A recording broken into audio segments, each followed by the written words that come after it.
नमस्कार दोस्तों, आपका स्वागत है। आज मैं आपको एक कथा का श्रवण करा रही हूँ जो सुनने मात्र से आपके जीवन में सुख संपत्ति और धन की वर्षा होगी। तो चलिए कथा को प्रारंभ करते हैं। एक बार की बात है, श्री कृष्ण और अर्जुन कहीं जा रहे थे। रास्ते में अर्जुन ने श्री कृष्ण से पूछा कि प्रभु, एक जिज्ञासा है मेरे मन में, अगर आज्ञा हो तो पूछूं? श्री कृष्ण ने कहा, अर्जुन, तुम मुझसे बिना किसी हिचक के कुछ भी पूछ सकते हो। तब अर्जुन ने कहा कि मुझे आज तक ये बात समझ नहीं आई कि दान तो मैं भी बहुत करता हूँ, परंतु सभी लोग कर्ण को ही सबसे बड़ा दानी क्यों कहते हैं। यह प्रश्न सुन श्री कृष्ण मुस्कुराए और बोले कि आज मैं तुम्हारी ये जिज्ञासा अवश्य शांत करूँगा।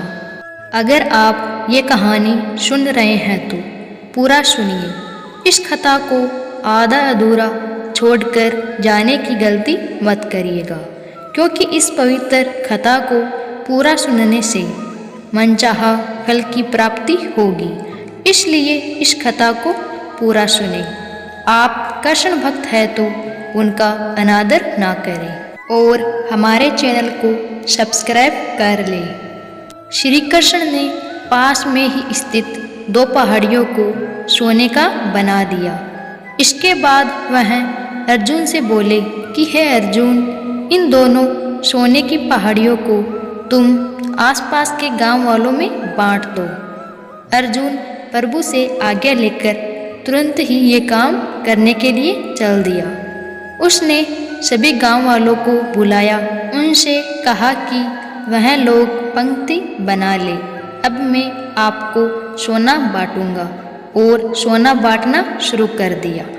गांव वालों ने अर्जुन की खूब जय जयकार करनी शुरू कर दी। अर्जुन सोना पहाड़ी में से तोड़ते हुए गांव वालों को देते गए। लगातार 2 दिन और 2 रातों तक अर्जुन सोना बांटते रहे। उनमें अब तक अहंकार जा चुका था।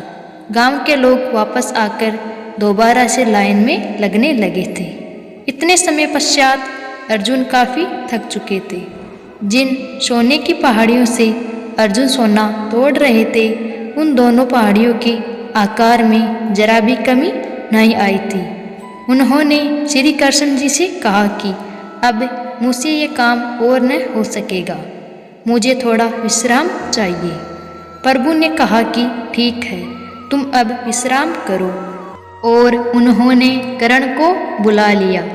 उन्होंने कर्ण से कहा कि इन दोनों पहाड़ियों का सोना इन गांव वालों में बांट दो। कर्ण तुरंत सोना बांटने चल दिए। उन्होंने गांव वालों को बुलाया और उनसे कहा, ये सोना आप लोगों का है, जिसको जितना सोना चाहिए वह यहाँ से ले जाए। ऐसा कहकर कर्ण वहाँ से चले गए। ये देखकर अर्जुन ने कहा कि ऐसा करने का विचार मेरे मन में क्यों नहीं आया। श्री कृष्ण ने अर्जुन को शिक्षाप्रद भाव से कहा। इस पर श्री कृष्ण ने जवाब दिया कि तुम्हें सोने से मोह हो गया था। तुम खुद ये निर्णय कर रहे थे कि किस गांव वालों की कितनी ज़रूरत है, उतना ही सोना तुम पहाड़ी में से खोदकर उन्हें दे रहे थे। तुम में दाता होने का भाव आ गया था। दूसरी तरफ कर्ण ने ऐसा नहीं किया। वह सारा सोना गांव वालों को देकर वहाँ से चले गए।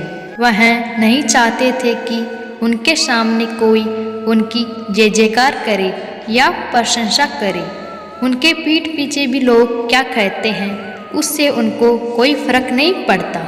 ये उस आदमी की निशानी है जिसे आत्मज्ञान हासिल हो चुका है। इस तरह से श्री कृष्ण ने खूबसूरत तरीके से अर्जुन से प्रश्न का उत्तर दिया। अर्जुन को भी अब अपने प्रश्न का उत्तर मिल चुका था। कथासार: दान देने के बदले में धन्यवाद या बधाई की उम्मीद करना ही उपहार नहीं, सौदा कहलाता है। यदि हम किसी को कुछ दान या सहयोग करना चाहते हैं तो हमें ये बिना किसी उम्मीद या आशा के करना चाहिए, ताकि ये हमारा सत्कर्म हो, न कि हमारा अहंकार। दोस्तों, ऐसी ही शिक्षाप्रद कहानियाँ सुनने के लिए हमारे चैनल को सब्सक्राइब कर लें और इस वीडियो को अंत तक देखने के लिए धन्यवाद। इस वीडियो का उद्देश्य किसी की भावनाओं को ठेस पहुंचाना नहीं है।